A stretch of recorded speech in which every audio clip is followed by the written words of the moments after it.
Hello student, this is the educational channel Munmun Vakta tutorial and you are watching part 5 of the chapter linear equations in two variables. So be ready with your notebook and pen and I just come to the point. पिछले class में हम लोगों ने इस chapter के cross multiplication method पर चर्चा किया है और उसमें मैंने आपको एग्जाम्पल्स भी बताया था और मैं उसे स्क्रीन पर एक बार आपको दिखा देना चाहता हूं। और ये है आपके पिछले क्लास का क्रॉस मल्टीप्लिकेशन मेथड से निकाला गया जो फॉर्मूला है वो, और जो एग्जाम्पल हमने सॉल्व किया था एग्जाम्पल नंबर 1 ये है। और अब हम आगे इसको सेकंड एग्जाम्पल को देखेंगे कि इस मेथड से हम कैसे सॉल्व करते हैं। और ये वो क्वेश्चन है जिसको हमने एलिमिनेशन मेथड से भी सॉल्व किया था और सब्स्टिट्यूशन मेथड से भी सॉल्व किया था, और अब हम सेम क्वेश्चन को क्रॉस मल्टीप्लिकेशन मेथड से सॉल्व करेंगे। क्या ध्यान रखना है आप देखेंगे। Example number 2, 2x minus 3y is equal to 13 है और 7x minus 2y is equal to 20। इसे सबसे पहले हमें क्या करना है, यह जो आप 13 राइट साइड में देख रहे हैं ना, इसे आपको लेफ्ट में ट्रांसफर करके इक्वल में 0 करना होगा। हालांकि ये बात जो है एलिमिनेशन मेथड और सब्स्टिट्यूशन मेथड के साथ नहीं थी, लेकिन जब आप क्रॉस मल्टीप्लिकेशन मेथड से सॉल्व करेंगे तो आपको इसे ट्रांसफर कर लेना होगा, इससे आपका इजी हो जाएगा। तो हमने लिखा है भाई 2x माइनस 3y और इसको हमने लेफ्ट में ट्रांसफर किया तो माइनस 13 हो गया इज इक्वल टू अब 0 हो जाएगा क्योंकि इधर कुछ नहीं बचा। फिर यहाँ हो जाएगा 7x माइनस 2y और ये ट्रांसफर करके minus 20 is equal to 0। This is equation first and this is equation second. अब आप बहुत ही इजीली समझ सकते हैं कि हमारा a1 2 है, b1 माइनस 3 है, c1 माइनस 13 है, a2 7 है, b2 जो है माइनस 2 है और c2 माइनस 20 है। और इस के मदद से हम लोग x y और 1 का डिनोमिनेटर निकालते हैं। तो देखिए मैंने सॉल्व किया है x का डिनोमिनेटर कैसे। तो मैंने लिखा x बाय में आप जानते हैं a1 a2 को तो हम छोड़ देते हैं, हम क्या लिखते हैं यहाँ पर b1 इंटू c2। तो ये हमारा b1 माइनस 3 आ गया और इंटू में डालते हैं हम c2, तो c2 माइनस 20 है। फिर उसके बाद माइनस हम लिखते हैं और माइनस के बाद क्रॉस मल्टीप्लिकेशन में फिर इसको क्या लिखते हैं हम, हमारा b2 इंटू c1। तो ये b2 माइनस 2 है इसलिए मैंने माइनस 2 लिखा और c1 माइनस 13 है इंटू माइनस 13, ये हो गया। Clear student. y के डिनोमिनेटर की चर्चा करते हैं और y के डिनोमिनेटर में हम क्या लिखते हैं c1 इंटू a2। तो c1 हमारा क्या है भाई माइनस 13, आप देख रहे हैं यहाँ है तो माइनस 13 लिखा मैंने। और c1 के बाद a2 हमें लिखना है, तो a2 के लिए आप यहाँ से देख सकते हैं a2 का वैल्यू 7x है, तो इसमें से 7 यहाँ पर आ जाएगा तो माइनस 13 इंटू 7 हो गया। फिर माइनस लिखते हैं और उसके बाद हम लिखते हैं c2 इंटू a1। तो c2 हमारा क्या है भाई, c2 है माइनस 20 जो आप यहाँ देख रहे हैं, और a1 हमारा 2 है इसलिए माइनस 20 इंटू 2 हो गया और इसे ब्रैकेट में हमने क्लोज कर दिया। फिर 1 का डिनोमिनेटर क्या हो जाएगा, 1 का डिनोमिनेटर हो जाता है हमारा a1 इंटू b2।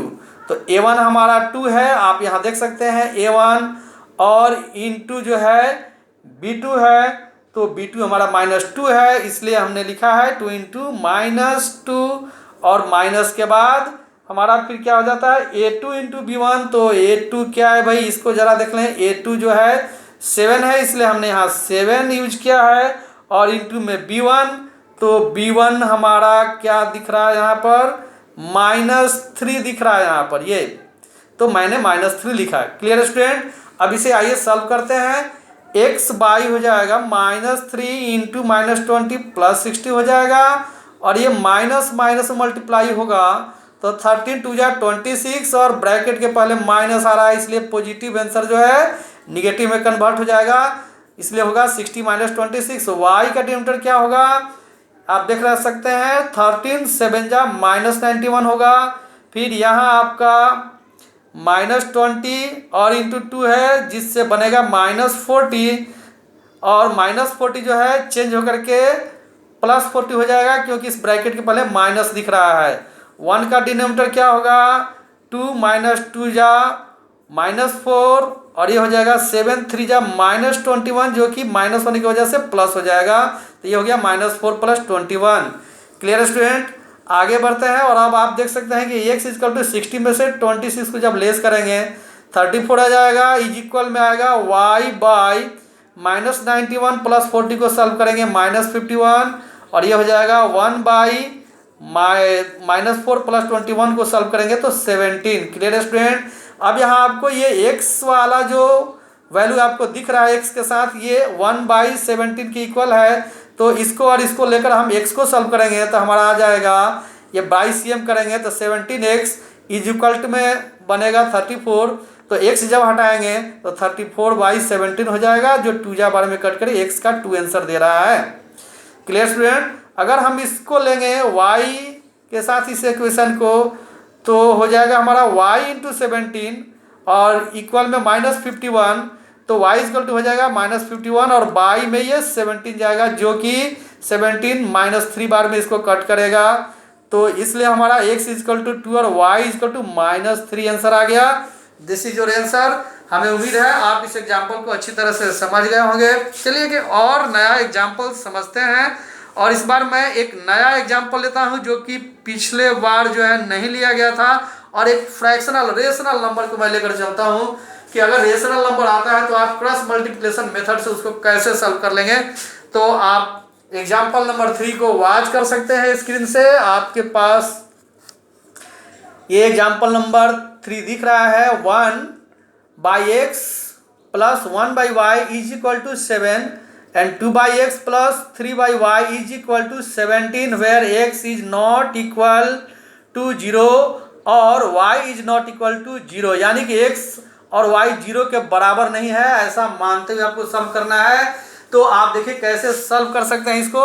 जब आप देखिए कि फ्रैक्शन में आ गया है, तो फ्रैक्शन वाले नंबर को आप किसी दूसरे लेटर से डिनोट करेंगे, जैसा कि मैंने यहाँ किया है। आप लिखेंगे लेट, ये जो 1/x है, मैंने इसको मान लिया कि लेट 1/x = u, एंड ये जो 1/y है इसको हमने मान लिया है कि v, और जब इसको हम u v मानेंगे तो उसके बाद हमारा ये इक्वेशन बन जाएगा, ये 1/x means u, 1/y means v, तो ये हो जाएगा u + v, और इसको हम ट्रांसफर करेंगे लेफ्ट साइड में, तो ये -7 = 0, इसे इक्वेशन फर्स्ट मान लेंगे। फिर x को देखते हैं, ये 2 अब x है, तो यानी कि 2 × 1/x, तो 1/x u बन जाएगा, इसलिए ये 2u हो जाएगा, और उसी तरह से ये हो जाएगा हमारा 3u हो जाएगा, और इसको हम ट्रांसफर करेंगे लेफ्ट साइड में, तो -17 = 0 हो जाएगा, और ये इक्वेशन सेकंड हमारा हो जाएगा। अब आपको यहाँ a, b और c का वैल्यू तीनों में दिख रहा है। जब हमारा ये x होता है और y होता है तो हम न्यूमरेटर में x y को लिखते हैं, लेकिन यहाँ हमारा x y नहीं आया है इस इक्वेशन, बल्कि u और v को आप देख रहे हैं, इसलिए हम u v को जो है न्यूमरेटर बनाएंगे। तो मैंने क्या किया कि u को न्यूमरेटर बनाया, और डिनोमिनेटर बस वही प्रोसेस चलेगा। डिनोमिनेटर के लिए आप लिखते हैं b1 × c2 - b2 × c1, तो उसको देख करके मैंने फिल किया है, आप ऊपर से देख सकते हैं सभी वैल्यूज को। तो हमारा यहाँ पर आ गया है 1, ये 1 क्या है भाई, b1 का वैल्यू है × c2, तो c2 में आ गया है -17, फिर उसके बाद माइनस मैंने लिखा यहाँ पर b2 × c1, तो b2 हमारा 3 है, × c1 -7 है, आप ऊपर से देख सकते हैं। ये हमारा u का डिनोमिनेटर हो गया। फिर इक्वल v का डिनोमिनेटर हो जाएगा, आपको लिखना है c1 × a2, तो ये हमारा c1 -7 है, × a2 जो है 2 है, फिर माइनस उसके बाद c2 × a1, तो c2 जो है -17 है, और a1 जो है हमारा 1 है। फिर उसके बाद 1 का डिनोमिनेटर क्या होगा, तो 1 में लिखेंगे a1 × b2, मैं बार बार फॉर्मूला को रिपीट कर रहा हूँ, जो हमारा आया 1 × 3 माइनस a2 × b1, यानी कि 2 × 1। आप ऊपर से इसको मिला सकते हैं सभी वैल्यूज को, फार्मूला अच्छी तरह से याद होनी चाहिए तभी आप समझ सकते हैं। अब इसको हम सॉल्व करेंगे तो u y हमारा आ जाएगा, ये 1 × -17 हो जाएगा, और ये हो जाएगा -3 × -7 + 21। Clear student, and this will be v by -14 -7 into 2 is equal to -14 and this will be -17 into 1 -17 और उसके पहले ये माइनस है तो +17 हो जाएगा और ये हो जाएगा 1 बाई 1 3 जा 3 और 2 1 जा 2 3 -2। Clear student.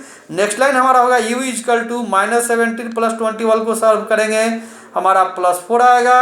v is equal to आ जाएगा -14 + 17 को आप सॉल्व करेंगे 3 आ जाएगा और 3 - 2 को सॉल्व करेंगे तो 1/1 ही आ जाएगा। अब यहाँ से हम क्या करते हैं, दो पार्ट मैंने किया, u का वैल्यू हम निकाल रहे हैं तो u/4 इज इक्वल टू 1/1 है, इसलिए बाई सी हम करेंगे तो u इजकल टू 4 हमें मिलेगा और u इजकल टू 4 जब मिल जाएगा तो फिर हम u माने किसको है भाई, अब आप ऊपर देख सकते हैं हमने u किसको माना है 1/x इजकल टू u माना है, तो उस u की जगह पर अब 1/x हम यहाँ यूज कर लेंगे क्योंकि आंसर तो हमें xy का ही निकालना है। तो 1/x इजकल टू ये 4 होगा जिससे ये 4x इजकल टू 1 बनेगा आगे चल के और x जब उसमें से छाटेंगे तो 1/4 हो जाएगा। ये आपका x का आंसर हो गया। क्लियर। और अब आप देख सकते हैं इधर भी अगर हम इस v/3 इजकल टू 1/1 को लेकर चलेंगे तो v इजकल टू 3 आ जाएगा और v हमने माना है ऊपर आप देख सकते हैं किसको 1/y को, तो 1/y जो है उस v के बदले में हम यहाँ रखेंगे। अब तो v is equal to 1/y is equal to 3 हो गया और उसी तरह से 3y इजकल टू 1 बनेगा तो y इजकल टू 1/3। ये आंसर हो रहा है आपका x is equal to 1/4 and y is equal to 1/3। Clear student. तो मुझे उम्मीद है ये दोनों एग्जाम्पल्स और एक पहले का 3 एग्जाम्पल्स अगर आप अच्छी तरह से समझ जाते हैं तो आप क्रॉस मल्टीप्लिकेशन के मैक्सिमम क्वेश्चन को सॉल्व कर सकते हैं, लेकिन कुछ डिफिकल्ट क्वेश्चन आपके लिए फिर भी शेष रह जाएंगे जिसको बताने के लिए हम फिर अगले क्लास में एक नए वीडियो के साथ आएंगे। तब तक आप इस चारों मेथड से यानी कि ग्राफिकली मेथड अभी छोड़ करके हम ग्राफिकली मेथड को भी अब लेकर के आएंगे, तब तक आप बाकी जो आपके बुक के एक्सरसाइज हैं उसको आप सॉल्व करेंगे। Thank you for watching the video and attending the class.